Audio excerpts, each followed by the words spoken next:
Hello बच्चों। आज हम क्वाड्रेटिक इक्वेशन पढ़ने जा रहे हैं। Solution of quadratic equations and relation between roots and coefficients. The solutions of the quadratic equation ax square plus bx plus c equal to 0 is given by x equal to minus b plus minus root b square minus 4ac upon 2a. Since here I am zooming.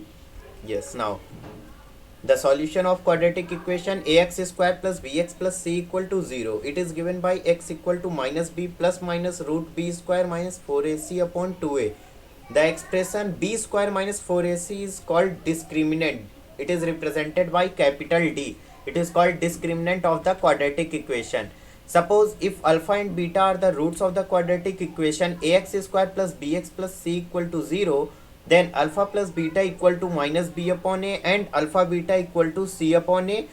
Along with that, the modulus of alpha minus beta is equal to root d by mod a, or simply you can say modulus of discriminant means under root discriminant upon a.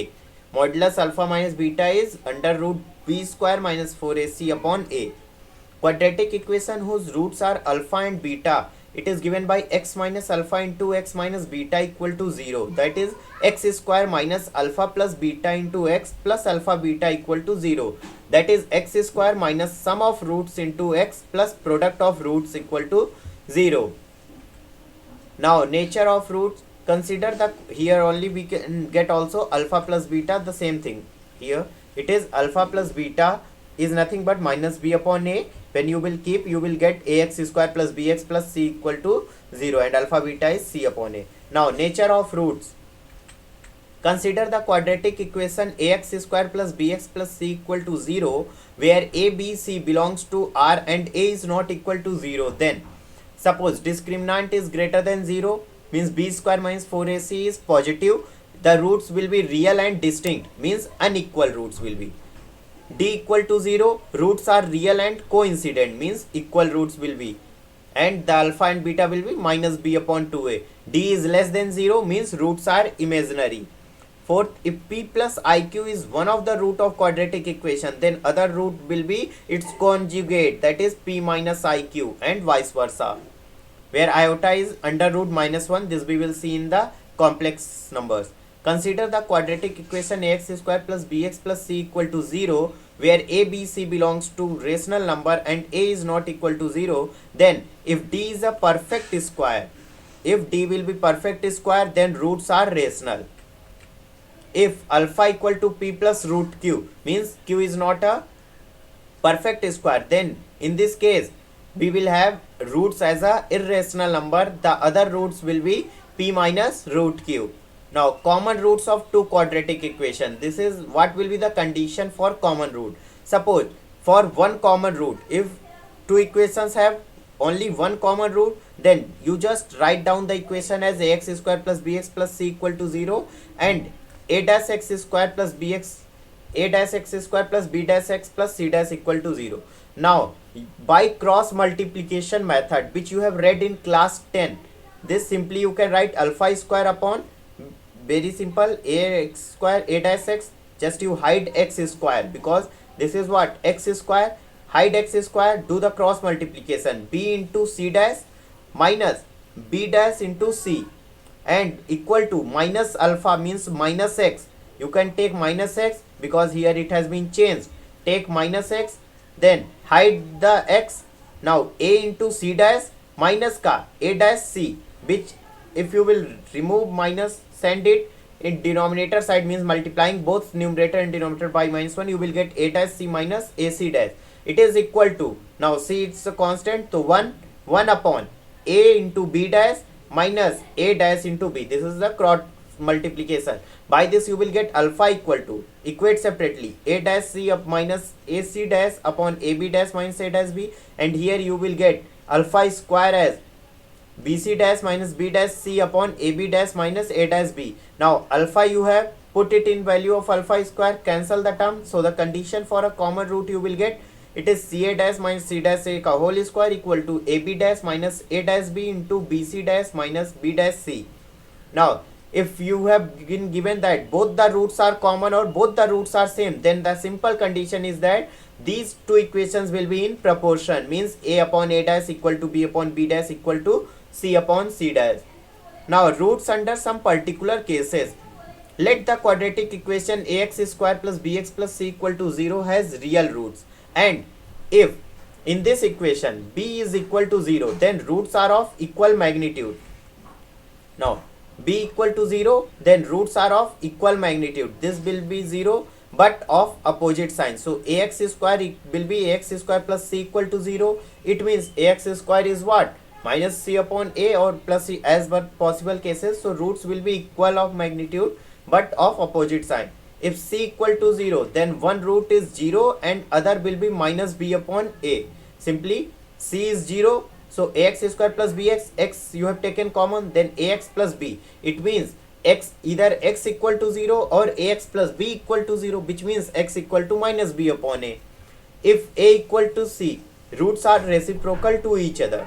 If this a will be equal to c, it means the root will be reciprocal to each other. Means if one will be alpha, then another will be 1 upon alpha. If a is greater than 0, c is less than 0, or a is less than 0 or c is greater than 0, then roots are of opposite sign. If a is greater than 0, b is greater than 0, c is also greater than 0, then both roots will be negative. Or if a is less than 0, b is less than 0, c is less than 0, then both roots will be negative. If a is greater than 0, b is less than 0 and c is greater than 0, or a is less than 0, b is greater than 0 and c is less than 0, then both the roots will be positive. So the only condition for roots to get positive, only not, so it is a greater than 0 or a less than 0, c greater than 0 or c less than 0. Important one is b, a and c signs should be same and b signs should be opposite. If a is greater than 0, then c must be greater than 0, but in between, the middle one, the b, in bx, b should be less than 0. And similarly here. Now if sine of a is equal to sine of b is not equal to sine of c, it means greater root in here.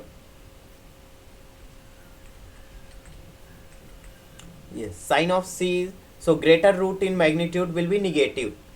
Now if sine of b equal to sine of c is not equal to sine of a, then greater root in magnitude is positive.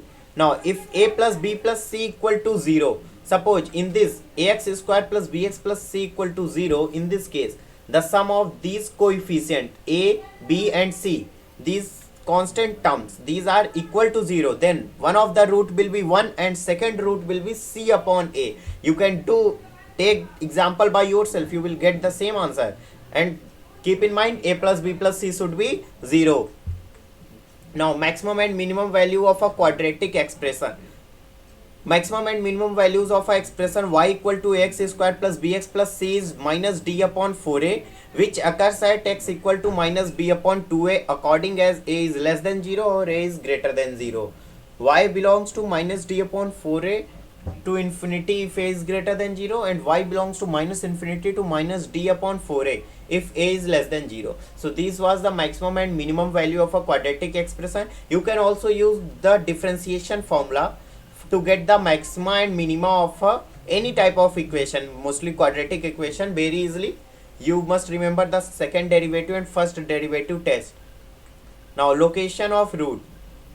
Let fx equal to x square plus bx plus c, where abc belongs to real number, a is not equal to 0. Conditions for both the roots of fx equal to 0 to be greater than a specified number d. Suppose there is a condition that both the roots of this equation fx equal to 0, it should be greater than a specified number d. Then for this condition is discriminant should be always greater than or equal to 0, and a into ft should be greater than 0, and minus b upon 2a should be greater than d. This is for those discriminant is greater than 0, a is greater than 0 means parabola opening upward, a is less than 0, parabola opening downward. This is the condition d. Now condition for both the roots of fx equal to 0 to lie on either side of the number d, means see d should be in between. In other words, the number d lies between the roots of fx equal to 0. This is alpha, this is beta. These are the two roots because x-axis is cutting. So fx equal to 0. For this the condition is a into fd should be less than 0. Now conditions for exactly one root of fx. Conditions for last conditions we are having. Exactly one root of fx equal to 0 to lie in the interval DE such that d is less than x less than e, means one root is lying between d and e. So this is the condition. So for this, f into d into fe should be less than 0. This is the condition. Now conditions that both the roots of fx equal to 0 to be confined between the numbers d and e, and here d is less than e. So for this we have, see, in between, both the roots should be in between d and d interval, d and d, alpha and beta, both the root. So for this the condition is d should be greater than 0 and a into fd should be greater than 0 and a fe should be greater than 0, and d should be less than minus b by 2a and less than e. Now general quadratic expression in two variable. This is for two variable, means now you have x also and y also. Fx comma y. It is ax square plus 2hxy plus by square plus 2gx plus 2fy plus c. It is simply the general form of general quadratic equation in two variable. It may be resolved into two linear factors. You will get two linear factors. Simply you can represent it with the help of determinant. This is the determinant or matrix. AHG, AHG, BF, BF, and the last one will be C. So simply vertical and horizontal, AHG, AHG, then left one BF, BF, and the single one, last one means 3, 3, A3, 3. This in terms of matrices you will study if you have not studied, but for those who have studied, those who are revising, it is as revision series. It is very helpful while you are traveling. You can get to remember. If you have forgotten, just you keep earphone in your ear and you can listen while traveling also if anywhere. So this is very helpful for this purpose. Now theory of equations, as we already know, the theory of equation says that the same for any number of equation you will get that summation of first roots, means alpha plus beta plus gamma plus delta plus etc. Any rule you will get, it will be minus a1 upon a0, means the second term negative minus of a1 upon a0. And then if you are doing the product of alpha 1 alpha 2, means alpha into beta plus beta into gamma plus gamma into delta, similarly means two terms. So you will get this as plus a2 upon a0. For three term means alpha into beta into gamma, you will get last term, this is minus a3 upon a0. Similarly for alpha, alpha 2, alpha 3, alpha n, you will get minus 1 to the power n, an upon a0. So this is only the theory of equation. Note, every odd degree equation has at least one real root whose sign is opposite to that of its last term when coefficient of highest degree term is positive. If not, then you have to make it positive.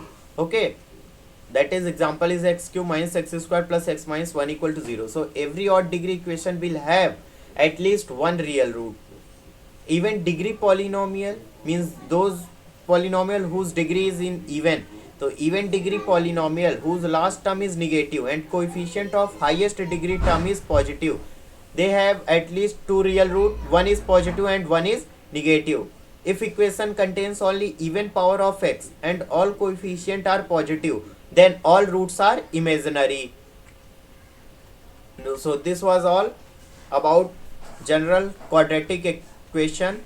All the things, all the details, they have been covered here. You can see what we have today. We have learned quadratic equation, we have revised solution of quadratic equation, and along with that relation between roots and coefficient, nature of roots.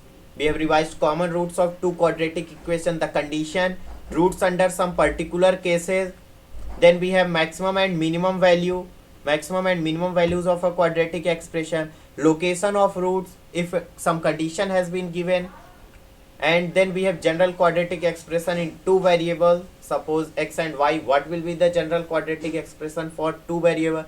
Then theory of equation, which is equally applicable for any number of polynomials in any degree. So that's all for today. Thank you guys.